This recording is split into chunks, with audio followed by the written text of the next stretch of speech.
Lum rġajna l-tqajna xorta avolja u għallejt, imma xorta aħna għaddejn bil-ħidma biex nkun nistaw nibqaw għaddejn bl-istrateġija tagħna ħalli nkun nistaw nikkontrollaw is-sitwazzjoni dwar il-COVID u Malta. Il-bira ħirnexxilna nagħmlu 1041 swabs li minn dawn ħarġu 8 li huma pożittivi. Bekk issa għandna 378 positive cases. Din hija fost l-istrateġija ta' search and find li literalment aħna qegħdin infittxu dawk il-każijiet li jistgħu jkunu pożittivi ħalli nkun nistgħu niżolawhom u bekk nikkontenjaw is-sitwazzjoni kemm nistgħu.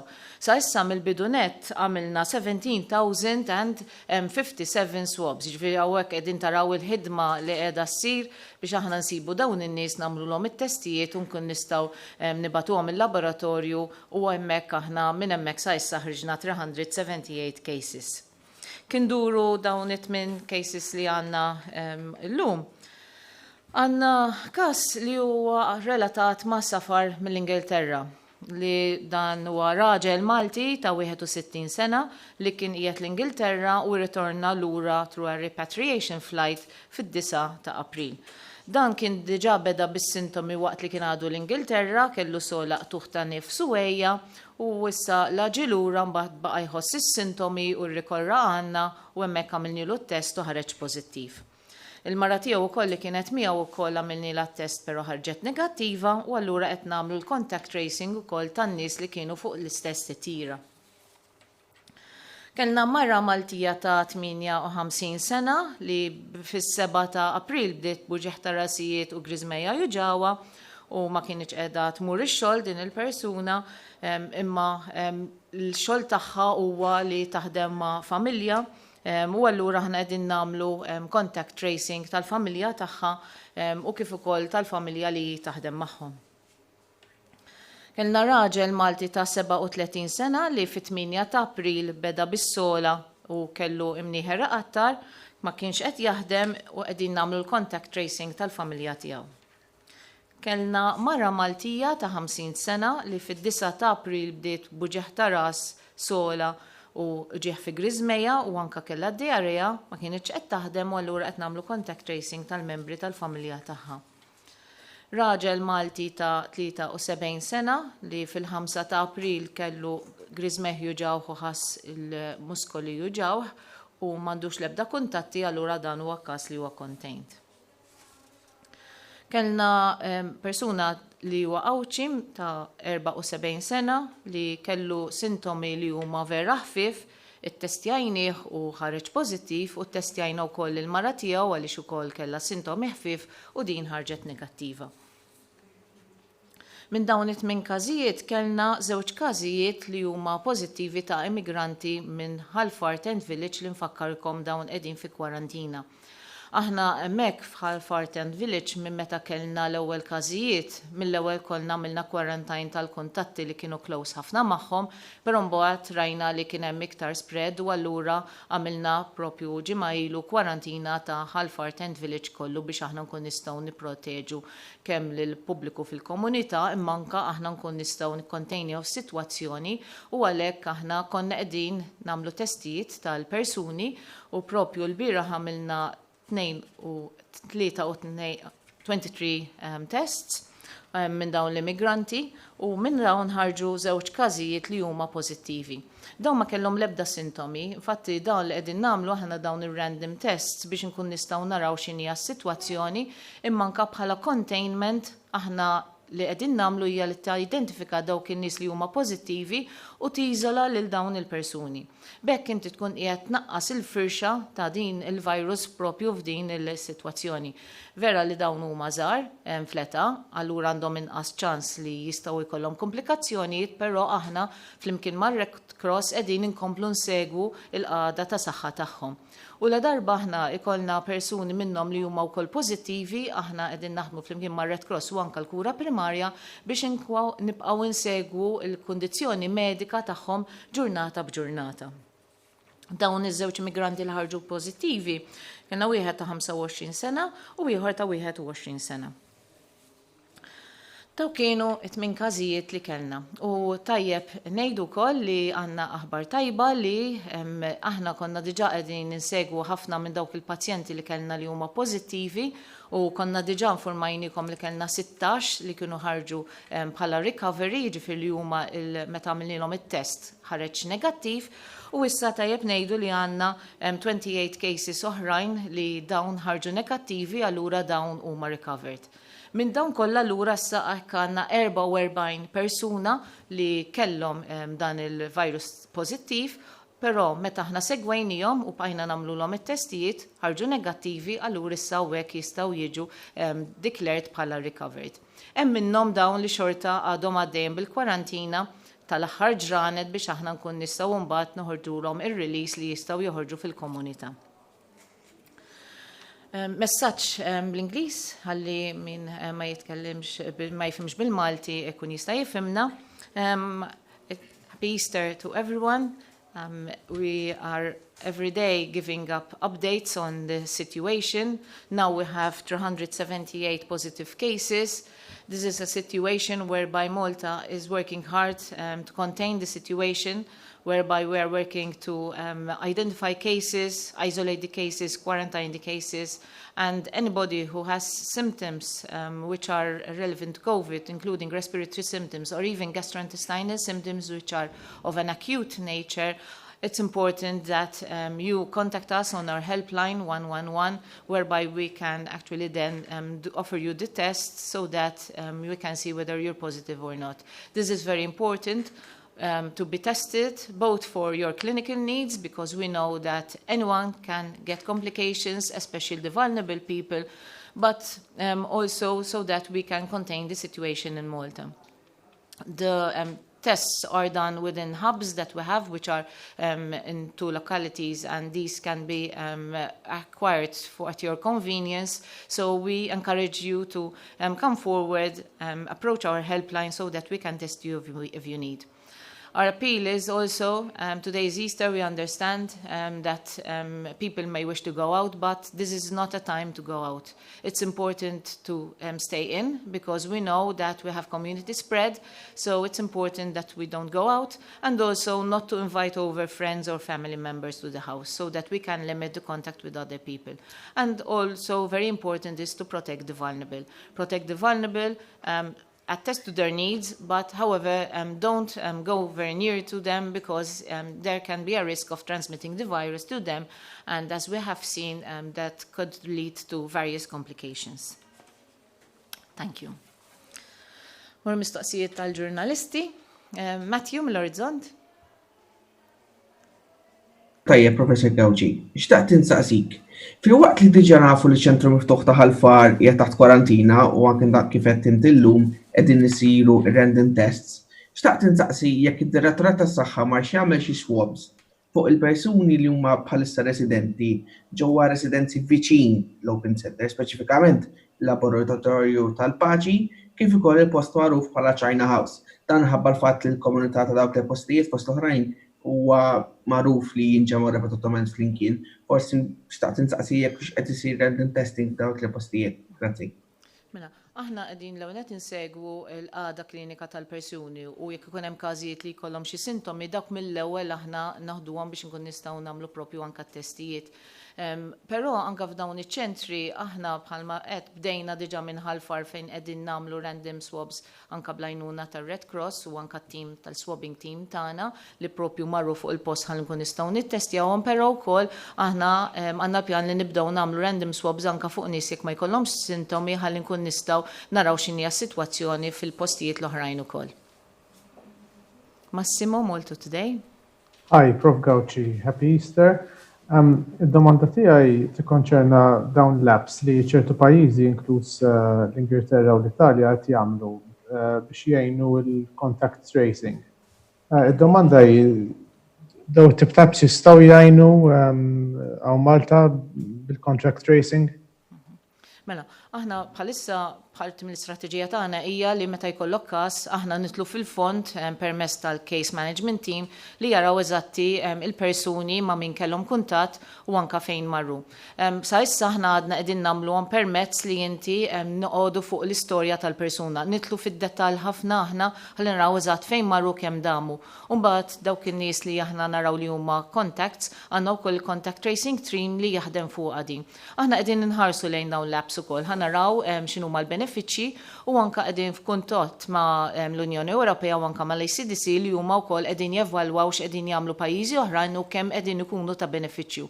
U hemmhekk nkun nistgħu nimxu wkoll fuq linji gwida li jkunu qegħdin jagħtuna. Sam, Lavin Malta. Hi, good afternoon, Professor Gauci. My question is, Malta recently closed its ports to asylum seekers, and as we speak, there are a number of people left in limbo in our waters. My question is, can you explain what the public health risks would be if we let them land? Aħna minna ħatana, meta ikolna nis li ħajġu Malta li jaslu fuq il-xtut tana, il-rol tana bħala saħħa pubblika hija li aħna niproteġu kemm lilhom kif ukoll niproteġu lill-kumplament tal-komunità. Allura bħalma dejjem konna qegħdin nagħmlu kwalinkwa darba li kienet tiġi xi dajsa bl-immigranti, aħna mill-ewwel dawn konna qegħdin żommu f'kwarantina u nagħmluhom it-testijiet li huma meħtieġa. U anke issa li hemm il-COVID kwalinkwa dajsa li tiġi propju bħalma għamilna dik id-dajsa li propju ġiet din il-ġimgħa aħna żammejnihom f'kwarantina u dawn ukoll aħna rajna jekk għandhom sintomi li ħadd minnhom ma kellhom sintomi, għamilnilhom ukoll it-testijiet li kollha kemm huma u kollha ħarġu negattivi. Però dawn aħna xorta qegħdin inkomplu nsegwu għada klinika tagħhom. Simeon, One News.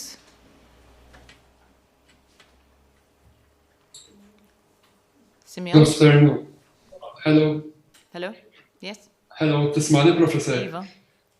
Mela, Professor Gauci, nafu li nis jekk ma jkunux iktar minn 3 persuni jistgħu joħorġu biex jagħmlu anke pereżempju eżerċizzju.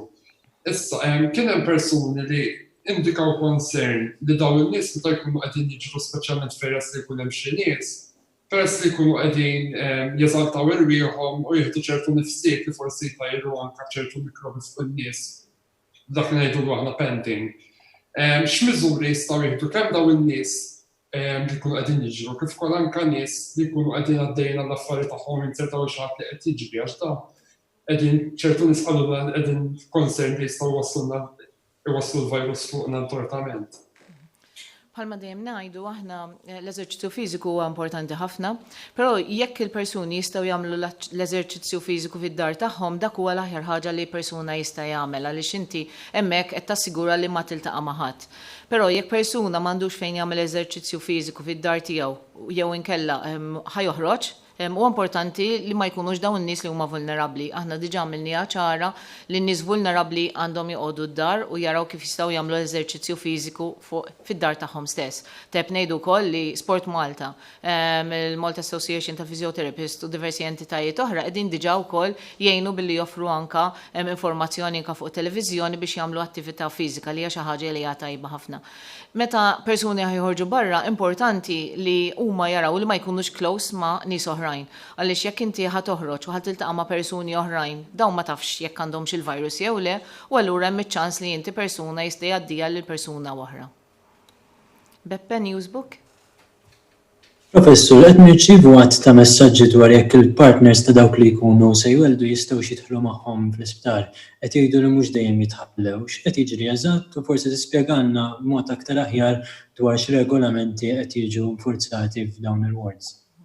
Tajb ngħidu li fl-isptar Mater Dei kif ukoll sar anke ħafna mill-Old People's Homes, aħna qegħdin nħarsu kemm jista' jkun li dejjem tnaqqas in-numru ta' nies li huma jidħlu ġal-isptar u allura huwa limitat għal dawk il-persuni biss li vera għandhom bżonn. U għalhekk kien li mhux qed jitħallew visitors jidħlu ġal-isptar Mater Dei.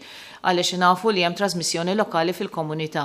Fir-rigward ta' nisa li jkunu ħajweldu, aħna nafu li meta jkollok inti id-delivery li tkun delivery normali, il-proċess ħajkun twil ħafna. Ħafna drabi idum ħafna sakemm il-mara twellet, allura il-missier qed jidħol fil-fażi fis-second phase ta' delivery dik li ngħidula li tkun waslet lejn l-aħħar li huwa l-iktar żmien li hemmhekk inti il-missier ħajkun jista' jgħin lill-mara.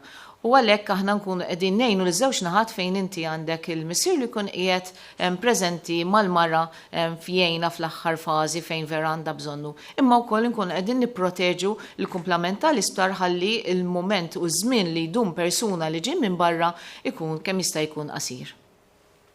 Simon, Net News. L-odwa tajba, profs, u dawk li għadin iseguna, lajt tajjeb l-ewwel net. Wassilna rapport ta' no partikolari fl-isptar fil-Residenza San Vincenzo de Paul li mhux iħalli lil-carers jilbsu maskli li jġibu huma.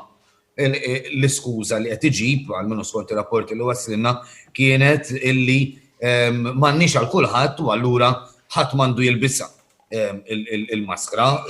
Il-persona li kellimna qal illi baqa jargumenta miegħu li speċi diġib tajjina u allura għandi dritt nibqa' nilbisha, però l-ennu qed jibqa' jgħidlu hekk. X'inhi r-realtà f'San Vincenzo f'postijiet oħrajn u x'jista' jagħmel f'każijiet bħal dan il-carer li kellimna jekk għal xi raġuni is-superjur tiegħu minnu fuq qed jgħidlu biex ma jużax il-maskra ta' protezzjoni. Tajb, nifmu li meta inti tuża l-PPE, il-Personal Protective Equipment, dan huwa importanti li jintuża kif suppost u vera fejn hemm bżonnu. F'kull stabiliment tal-healthcare isir risk assessment tal-healthcare worker u l-carers fejn huma vera għandhom bżonn jilbsu il-PPE. U għalhekk għall-carers għandhom iżommu ma' din il-gwida. Probabbli dawn in-nies li qegħdin iġibu l-PPE minn barra, il-persuni, il-management ma jkunx jista' jassigura x'tip ta' PPE huwa dan. U għalhekk li inti għandek il-management li jkun qed jassigura li dawk in-nies li vera għandhom bżonn ikunu qegħdin jilbsu l-PPE li qed jipprovdu huma huwa dak it-tip li huma għandhom bżonn skont iċ-ċirkustanzi li huma qegħdin jużaw. Rebecca, Independent? Rajt it-tajjeb Prof. Gawci. Għadek kif semmejt li mhux qed jitħallew viżitaturi l-isptar, imma meta xi ħadd ikun wasal lejn l-aħħar ta' ħajtu qed jitħallew il-familja immedjata l-inqas u hemm xi limitu ta' familja li jistgħu joqogħdu ma' dik il-persuna, l-istess tal-funerali hemm xi limitu naf li hemm ċertu restrizzjonijiet imma hemm xi limitu ta' numri fejn il-familja immedjata tista' tkun preżenti. Grazzi. Mela, kif għedna aħna mhuwiex tbiċċir tagħna li inti tnaqqas in-nies li jistgħu jżuru lil morda fl-isptar tagħna, però qegħdin nagħmluh b'risk assessment li inti tara fejn vera hemm bżonn. U anke f'kull każ isir risk assessment fejn huma dawk in-nies li vera għandhom bżonn biex ikunu jistgħu jaraw lill-pazjenti tagħhom. Fil-rigward ta' funerali, aħna bħalma rajna l-disa l-funeral m'għadux isir, però qed isir it-talb propju fiċ-ċimiterju. Però dan ukoll irid ikollok limitazzjoni ta' kemm jistgħu jmuru nies hemmhekk propju fuq il-qabar tal-persuna għaliex inti jekk ikollok nies li jiltaqgħu ħafna ma' xulxin, hemmhekk ikun hemm riskju li persuni jittrażmettu minn persuna għall-oħra. Glenn, TVM? Professur Gawci, nsellimlek. Dawk li persuni li jusa bħala vulnerabbli imma għadhom ma rċevewx dik l-ittra li l-gvern kellu jibgħat bħala konferma daw il-persuni huma vulnerabbli. X'qed imorru juru għall-superjuri tagħhom il-karta safra pereżempju li hija sinjal li tieħu l-pilloli ta' ċertu kondizzjonijiet kroniċi xorta mhumiex qed jingħataw widen. Daw in-nies x'għandhom jagħmlu li għadhom ma rċevewx din l-ittra biex is-superjuri tagħhom juru bil-fatti li għandhom dawn il-kondizzjonijiet. Iva Glenn, mistoqsija importanti ħafna din. Bħalma tiftakru biex nfakkarkom ftit, aħna konna għamilna l-strateġija fejn qed nipproteġu lin-nies li huma vulnerabbli għaliex dawn għandhom iktar riskju ta' komplikazzjonijiet jekk jaqbadhom il-virus. Aħna badna diversi databases biex aħna nkun nistgħu nidentifikaw dawn in-nies li fosthom hemm il-POIC għandek min-naħa ta' discharges mis-CDB, dan huwa data li naqdet kollha flimkien. Jista' jkun li kien hemm nies li forsi ma kinux qegħdin listed u anke qed insibu nies li forsi jieħdu l-mediċini li ddeċidew huma li jieħdu l-mediċini mill-privat. Allura dak in-nies aħna ftaħna propju email address apposta għalihom dawn li hija covid19.vulnerable@gov.mt, imma jekk hemm xi nies li m'għandhomx email ikun jistgħu jċemplulna wkoll fuq il-helpline 111 u aħna nkun nistgħu naqduhom ukoll. Jessica, Times of Malta. Good afternoon, Professor Gawci. Could you tell us specifically how many doctors and nurses are in quarantine and if there's a backlog of people waiting to be tested? Dik l-informazzjoni kun nistgħu ngħaddu ilkom għaliex bħalma qegħdin taraw in-numru ta' healthcare workers, ta' carers li hemm fid-diversi isptarijiet dejjem huwa numru li qed ikollna għaliex aħna qegħdin nidentifikawhom u anke li aħna nkunu meta jkollna xi każ aħna nkunu qegħdin naraw min huma n-nies li kienu f'kuntatt dirett mal-persuni. U importanti wkoll li aħna meta nagħmlu testijiet, aħna nkunu qegħdin nagħmlu prioritization. Infatti għal healthcare workers, speċjalment dawk li għandhom is-sintomi, aħna għandna helpline dedikata għalihom li bażikament dan qiegħed speċifiku għal dawn il-healthcare workers għaliex aħna rridu jekk ikollna xi healthcare worker li għandu sintomi nkunu nistgħu nidentifikawh mill-ewwel, nittestjawh mill-ewwel u allura aħna nkunu nistgħu noħorġu ħalli jekk aħna ma jkunx jibqa' iktar ta' riskju. Dejjem niftakru, il-healthcare workers, il-carers kollha qegħdin hemmhekk fil-komunità bħal qegħdin kulħadd. Allura chances li huma jieħdu il-virus mill-komunità qiegħed hemmhekk. Minn hawn nixtieq nirringrazzjakom, irrid nerġa' naddi l-appell li importanti li ma noħorġux, ma nistidnux nies id-dar tagħna għaliex hemmhekk dawn in-nies jistgħu jkollhom il-virus u allura jgħaddihom lilna. Nixtieq lejt it-tajjeb il kulħadd u minn hawn nixtieq nirringrazzja il-ħidma ta' kulħadd. Illum għalina hija ġurnata normali bħall-oħrajn kollha. Qegħdin kollha xogħol, qegħdin hawnhekk għalikom l-istaff tal-helpline, l-istaff ta' swabbing team li qegħdin fiċ-ċentri kollha, il-case management team, il-contact tracing team, il-discharge team. Dawn huma kollha l-management kollu, s-support team kollu, il-staff ta' Mater Dei, tal-primary care, tal-homes, kulħadd illum xogħol. Ejnuna ħalli nkun nistgħu ngħinu lilkom u nkun nistgħu nikkontrollaw din il-marda. Lejt it-tajjeb il kulħadd.